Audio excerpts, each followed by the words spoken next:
This is where you will manage your website domains. If you already own a custom domain you would like to connect to the site, simply click Connect a Domain. Type in the domain name you would like to connect. If you also own the www.subdomain, check this box, then click Add Domain. If you'd like to purchase a domain, you will need to do this with a domain registrar.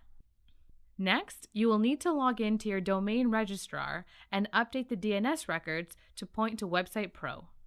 Records can take up to 48 hours to propagate.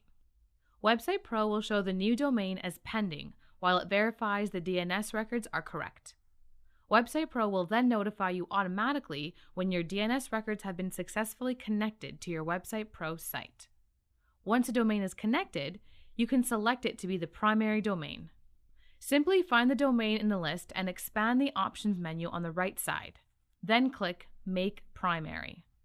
All of your domains will then redirect to this domain.